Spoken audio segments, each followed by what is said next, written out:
All right, ocean artists, here we go. We're gonna finish this project today.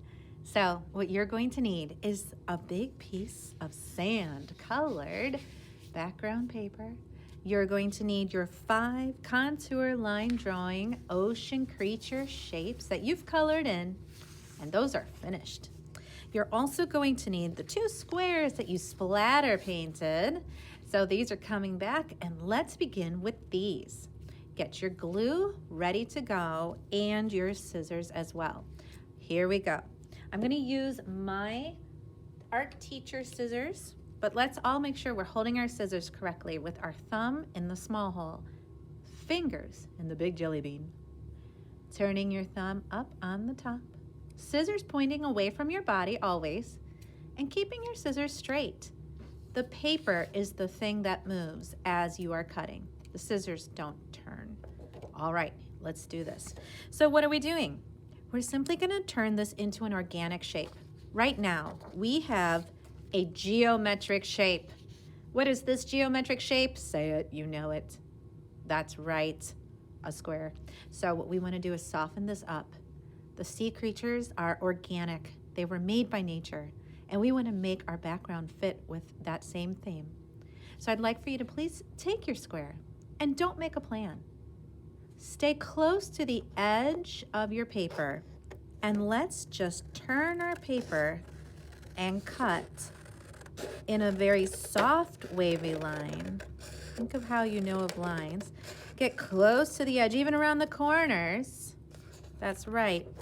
And then just keep turning the paper as your scissors keep cutting. Open your scissors wide, cut.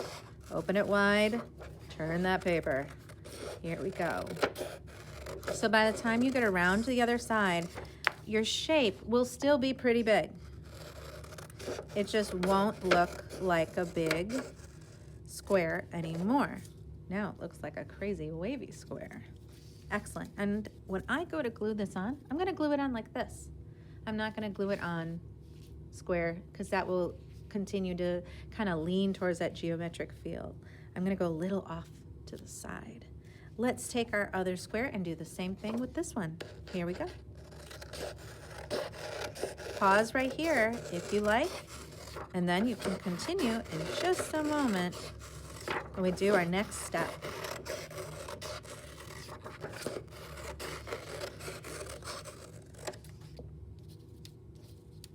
Let's take care of the next step, everybody. Find your glue. You're going to open your glue with the nozzle, of course, twisting and turning it counterclockwise until it rises above the other part of the nozzle it sits on. Remember, we don't want to unscrew this part, then we'll spill glue everywhere.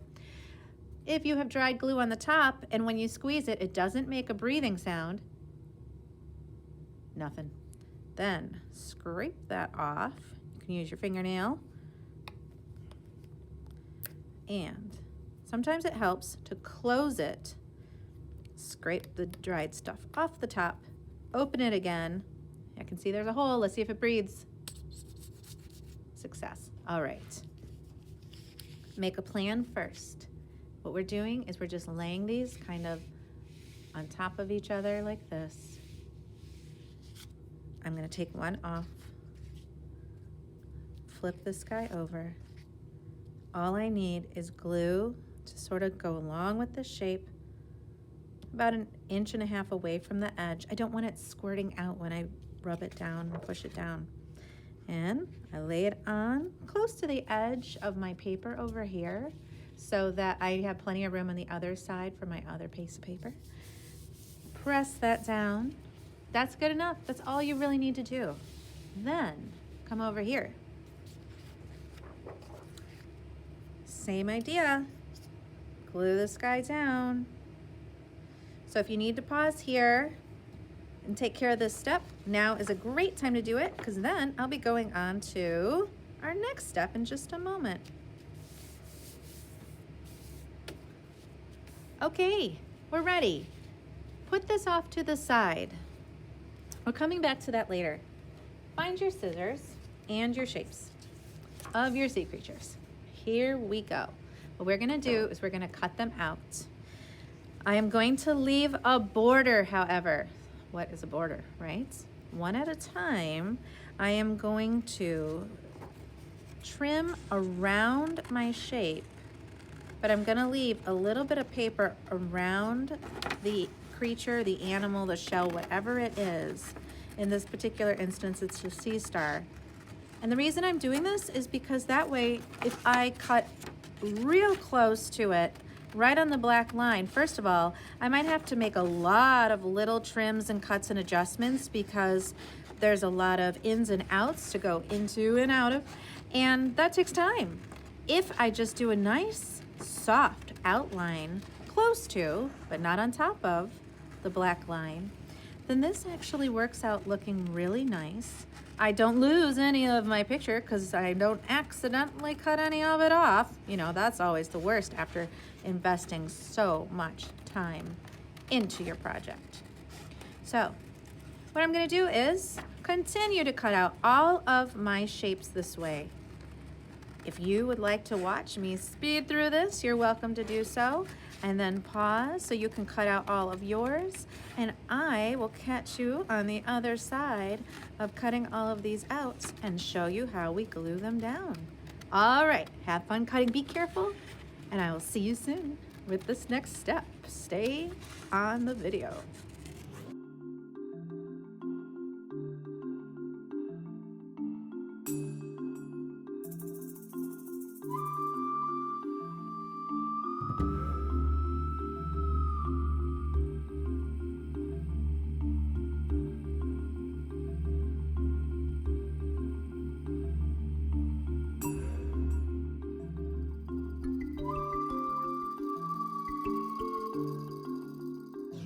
Okay, ladies and gentlemen, let's continue with our project. Bring back your backgrounds and let's take our shapes that we've cut out and we're going to place them on here in places where we feel like they would look really good.